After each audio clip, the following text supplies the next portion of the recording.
आज अर्थसंकल्प सादर करण्यात आला आणि सर्व जनसामान्यांची खूप अपेक्षा होती की आपल्यासाठी काहीतरी या अर्थसंकल्पामध्ये फ्रूटफुल असं काहीतरी निघेल, परंतु सगळ्यांची घोर निराशा झालेली आहे। विशेषतः शेतकरी बांधवांसाठी या अर्थसंकल्पामध्ये शेतीचं उत्पन्न वाढण्यासाठी, त्याचप्रमाणे शेती करण्यासाठी जे काही बियाणं, खतं, पेस्टिसाइड्स, शेतीची अवजारं घ्यावी लागतात, त्याच्यावरती जो GST 18% भरावा लागतो तो देखील कमी करण्यात आलेला नाही। त्याचप्रमाणे जो काही कांदा उत्पादक शेतकरी असेल, कापूस उत्पादक शेतकरी असेल, धान्य उत्पादक शेतकरी असेल, तर या शेतकऱ्यांना MSP प्रमाणे जो काही हमीभाव मिळाला पाहिजे त्या बाबतीमध्ये कुठलीही पूर्तता या अर्थसंकल्पामध्ये करण्यात आलेली नाही आहे। त्याचप्रमाणे प्रत्येक राज्यामध्ये, जिल्ह्यामध्ये जे काही शेतकरी बांधव आहेत त्यांच्यासाठी कृषी औद्योगिक केंद्र असेल, कृषी विज्ञान केंद्र असेल, त्याचप्रमाणे कृषी विद्यापीठ हे प्रत्येक जिल्ह्याच्या ठिकाणी असायला हवं, त्या संदर्भामध्ये देखील कुठलीही पूर्तता करण्यात आलेली नाही। आणि ज्या काही योजना सुरू आहेत त्यांच्यासाठी देखील कुठलीही आर्थिक तरतूद ही त्या योजना पूर्ण करण्यासाठी आलेली नाही। त्याचप्रमाणे ज्या महिला आहेत, आमच्या महिला भगिनींच्या सुरक्षिततेसाठी, त्यांना खऱ्या अर्थाने त्यांचं आर्थिक स्थैर्य वाढवण्यासाठी आणि महिलांचं आरोग्य हे चांगल्या पद्धतीने त्यांना आरोग्यासाठी ही त्याची देखील कुठलीही पूर्तता करण्यात आलेली नाही। जे काही उत्पन्न आहे त्या उत्पन्नावरती निश्चितपणे 12 लाखांपर्यंत जे काही उत्पन्न आहे त्याच्यासाठी कुठलाही कर भरावा लागणार नाही असं जरी सांगितलेलं असलं तरी आम्हाला असं अपेक्षित आहे की ज्या महिला आहेत, ज्या नोकरी करणाऱ्या महिला आहेत, त्यांना संपूर्ण करामध्ये सवलत दिली पाहिजे। आणि विशेष करून ज्या काही अंगणवाडी सेविका आहेत, त्याचप्रमाणे आशा सेविका आहेत, त्यांना देखील त्यांच्या मानधनामध्ये ही निश्चितपणे वाढ झाली पाहिजे, कारण अनेक जबाबदाऱ्या त्यांना पार पाडाव्या लागतात। म्हणाल का की हे शहरी भागाच्या वरती जास्त लक्ष केंद्रित करणारं किंवा फक्त मध्यमवर्गीयांचं बजेट आहे असं तुम्ही म्हणाल? गरिबांसाठी काही नाही, आज गरिबांसाठी काही नाही आहे, त्याचप्रमाणे ज्येष्ठ नागरिकांसाठी देखील काही नाही आहे।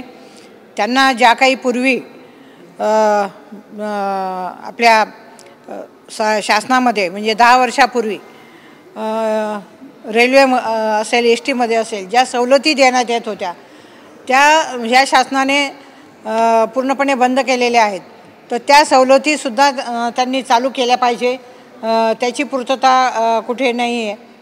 त्याचप्रमाणे आरोग्यामध्ये निश्चितपणे जे काही कॅन्सर आणि इतर 36 औषधांमध्ये त्यांनी स्वस्ती केलेली आहेत, परंतु असे अनेक असाध्य असे आजार आहेत, तर त्यांच्यावरती देखील जे काही मेडिसिन्स असतात त्याच्यावरती देखील सूट ही मिळाली पाहिजे। अनेक वेळा लोक दवाखान्यामध्ये रुग्ण जातात, परंतु त्यांना जे काही शासकीय रुग्णालय आहेत, तर त्या शासकीय रुग्णालयामध्ये ज्या काही सुपर स्पेशालिटी सर्व्हिसेस मिळायला पाहिजे त्या मिळत नाहीत। अनेक ठिकाणी MRI नाही आहेत, CT स्कॅनची अवस्था ही बरोबर नाही आहे, तर हे जे काही सर्व हेल्थचं बजेट आहे ते देखील वाढवण्यात आलं पाहिजे। पर्सेंटेज वाईज अतिशय कमी असं हेल्थवरती बजेट हे धरण्यात आलेलं आहे आणि ही घोर अशी निराशा ही झालेली आहे, विशेषतः शेतकरी असतील, युवक असतील, कारण अनेक देशामध्ये जर युवकांना नोकरी द्यायची असेल तर इंडस्ट्रीमध्ये नवीन इंडस्ट्री आल्या पाहिजे, त्यामुळे निश्चितपणे देशाची आणि राज्याची प्रगती ही होईल आणि जे बेरोजगार युवक आहेत त्यांना देखील रोजगार मिळण्यासाठी मदत होईल। परंतु त्यासाठी कुठलीही आर्थिक तरतुदी करण्यात आलेली नाही. तुम्ही महिला आहात, वुमेन रिझर्वेशन्स वगैरे हे नेहमी अनाऊन्स केले गेलेले, पार्लमेंटमध्ये लास्ट टाइम पण केलं गेलं. हो, पण महिला सेंट्रिक बजेटमध्ये एक प्रॉपर स्पेसिफिक कंपोनंट कुठेच दिसतं असं समजून घेतं. काय आहे तर ते कळवा, नाही तर काय तुमची त्याला नाही. महिलांच्या सर्वांगीण प्रगतीसाठी, त्यांचं आर्थिक स्थैर्य वाढवण्यासाठी असं ठोस अर्थसंकल्पामध्ये काहीही धरण्यात आलेलं नाही. प्रत्येक ठिकाणी प्रपोजल मागच्या अर्थसंकल्पामध्ये तसंच होतं आणि ह्याही अर्थसंकल्पामध्ये त्यांनी सेम घोषणा केलेली आहे. घोषणा ह्या घोषणाच राहतात, त्याची कुठलीही पूर्तता ही करण्यात येत नाही. आणि म्हणून मला या ठिकाणी सांगावंसं वाटतं की महिलांना मुख्य प्रवाहामध्ये आणण्यासाठी, महिलांचं आर्थिक स्थैर्य वाढवण्यासाठी, महिलांच्या सुरक्षिततेसाठी निश्चितपणे या आर्थिक बजेटमध्ये काहीही धरण्यात आलेलं नाही.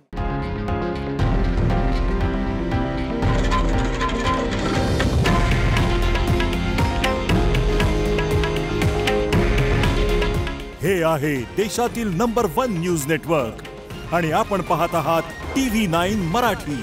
काळजी तुमची, हित महाराष्ट्राचं.